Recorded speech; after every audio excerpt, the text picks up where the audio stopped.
22-25 अरबपति हैं। नरेंद्र मोदी जी ने 16 लाख करोड़ रुपए उनका कर्जा माफ किया है।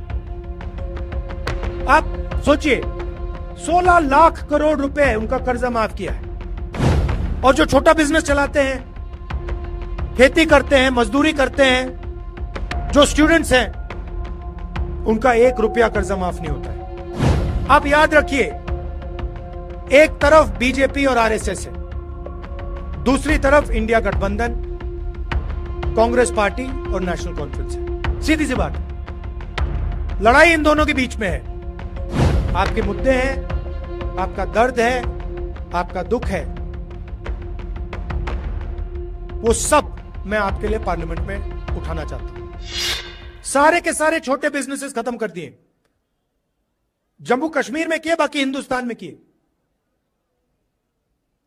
बैंक के दरवाजे उनके लिए बंद हैं। आप सोचिए, 22-25 अरबपति हैं।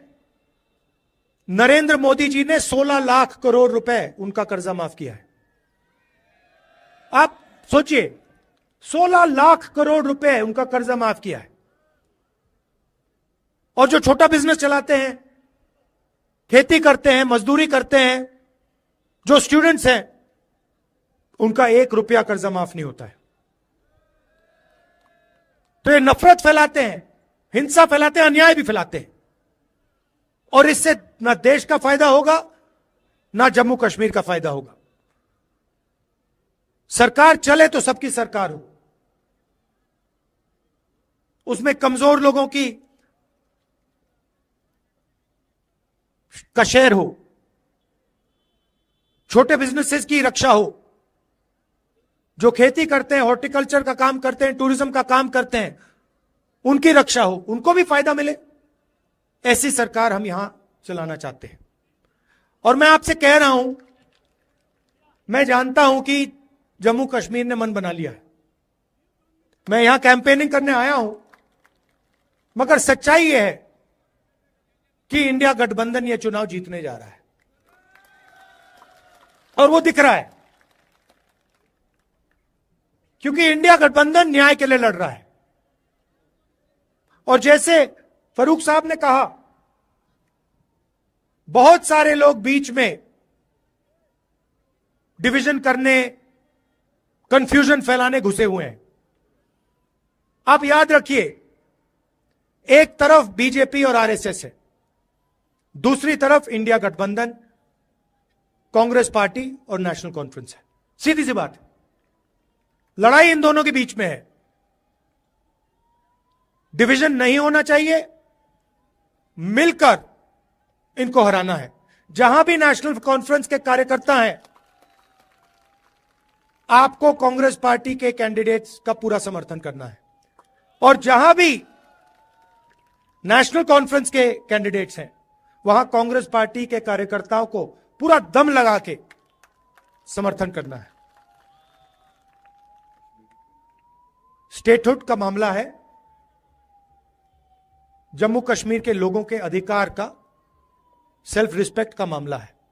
इसमें कोई डिवीजन नहीं होना चाहिए। आप जानते हो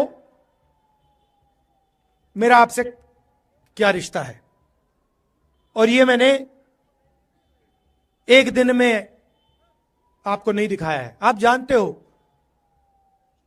कि आपका हमारा खून का रिश्ता है।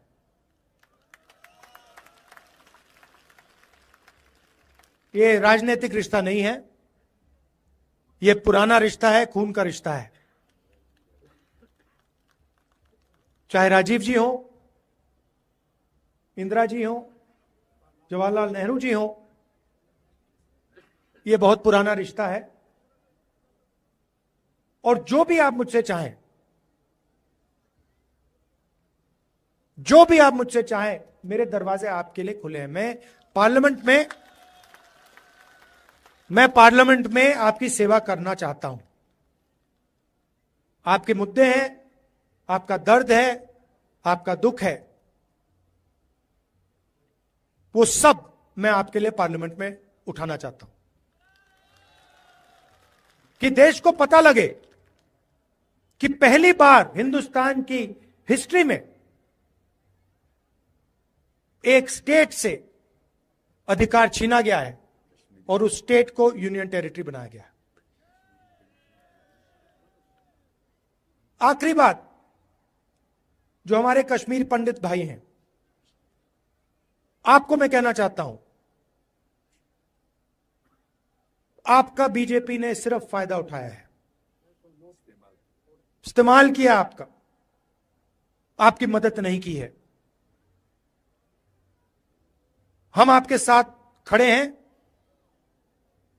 आपके साथ कनेक्ट होना चाहते हैं।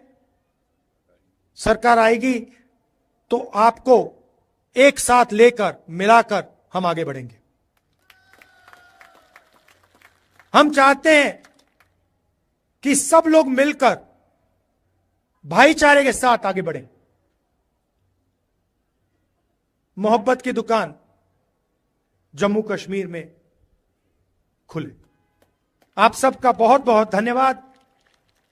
और मैंने पहले भी शिकायत की थी, अभी मैं शिकायत करना चाहता हूं मीर साहब से कि आप मुझे यहां बुला लेते हो, चुनाव में बुला लेते हो, इतनी सुंदर जगह बुलाते हो, फिर कहते हो आपको 1 घंटे में जाना है। तो अगली बार आप मुझे यहां बुलाओ तो 2-3 दिन के लिए बुलाओ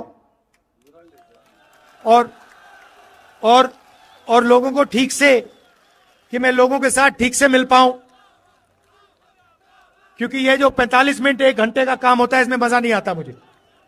और फिर मुझे लगता है कि भाई ऐसी सुंदर जगह आया हूं। अभी फारूक साहब से मैं कह रहा था कि जम्मू कश्मीर में जहां भी जाओ